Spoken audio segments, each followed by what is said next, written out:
Live in Western Oregon, this is NBC 16 News at 5. Mixed messages from local, state, and federal officials about what's next for federal officers in Portland. Governor Brown says things will be different in Portland, and that starts with federal officers leaving, which she says is happening Thursday. Good evening, and thank you for joining us. I'm Jacqueline Mazer. Governor Brown says over the last 24 hours, she has come to an agreement with the vice president and other federal agency members to remove federal officers from Portland. The governor says federal officers will begin leaving downtown Portland, with the exception of officers who normally work inside the federal buildings. Instead, she says Oregon State Police would come to Portland, clearing Lodesdale Square and helping to get the city to a point where a fence is no longer needed and tensions relaxed. Shortly after her announcement, the mayor praised the governor's work, but says the issue is far from over for our country. Well, I'm pleased that we've reclaimed Portland, or will soon.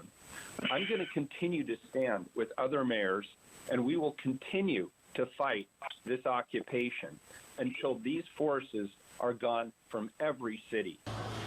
The governor says her goal in all of this is to protect free speech and keep the peace.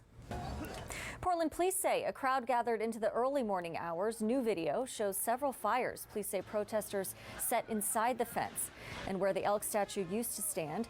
Around 1:30, video shows federal officers once again using tear gas to clear the area. Today, city leaders are expected to decide whether the future of police accountability should be left up to the voters. Commissioner Joanne Hardesty is proposing changes to the city charter for police oversight. Her plan would overhaul the city's independent police review, an agency that investigates accusations of police misconduct. The city auditor says she acknowledges the IPR needs to be improved, but she's concerned Hardesty is rushing the process, which could create problems in the future.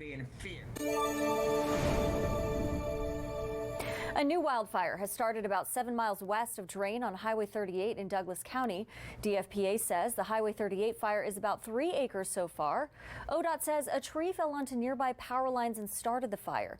DFPA says they are using 3 helicopters, ground crews, and help from local fire departments. Crews are working to create fire lines and install hose lays around the fire. Highway 38 is closed in both directions. We'll continue to track this fire and bring you the latest updates right here on NBC 16 News and NBC16.com. Most of western and southern Oregon is now in high fire danger because of high heat and dry conditions. All Oregon Department of Forestry districts in the western part of the state raised fire danger to yellow, except for several counties on the coast. Douglas County has seen an average of 1 small wildfire each day over the last week. Our area remains in severe drought, so fire officials predict dry weather for weeks to come. It's really the time for people to get in their head that we're in the middle of fire danger, and they should take precautions, and they should be aware of what they're doing when they're outside, when they're recreating. As well as certain activities are restricted during high fire danger. Those rules can vary by district, so it's best to check the ODF website for the latest updates. You can find that information on our webpage.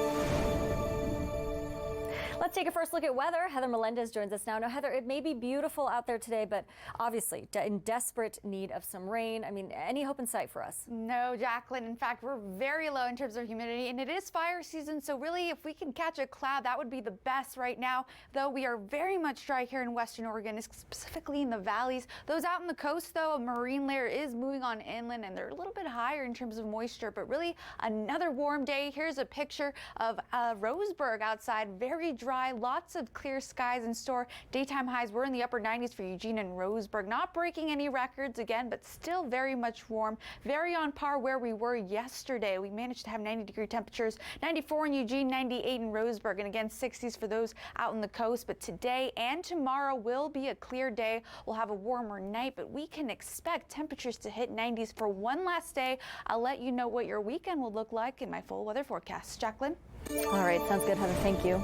Well, new information tonight. Bethel School District announced they are starting the school year online. This as both the state and Lane County do not meet low rates of new infection requirements for reopening schools. Students will temporarily take classes through Bethel online, but will remain enrolled in their current school and may continue to be involved in extracurricular activities. The program includes a free loaned Chromebook, access to the same classes offered in on-site learning, and daily interaction with Bethel teachers. Bethel Superintendent Chris Parra says Bethel schools will continue to plan for a return to in-person instruction at some point during the 2020-2021 school year.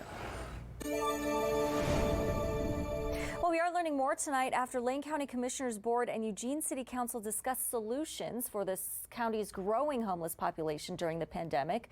New data from a county report shows almost 10,000 people were living on the streets in 2019 alone.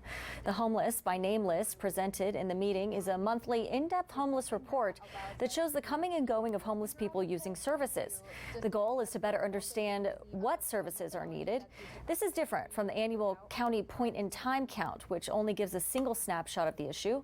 Starting in late 2018, the information now being talked about gives insight into the first full year of data needed to have these discussions. When people access a service, it just means that they have a case open for them in the homelessness management information system and then closed out. And that's how we get kind of our monthly inflow and outflow. The figures also show 80% of the homeless population is unsheltered in Lane County, compared to 35% nationwide. Johnson proposes 4 different strategies to help shelter people during the pandemic. They include expanding safe sleep villages, utilizing motels and hotels, upgrading shelters, and creating a congregate shelter, which gives clients their own space. The biggest concern from the council and commission meeting, though, was how do they get a strategy going before the colder months arrive? It's something that they're working on. And ahead tonight at 5:30, predictions on the money that may be needed to solve the current situation. The United States is reaching another milestone in the coronavirus pandemic. More than 159,000 people have died since the pandemic started. Health officials warn that deaths could increase if people don't wear a mask and social distance. Nationwide, there are more than 4.3 million confirmed cases of COVID-19.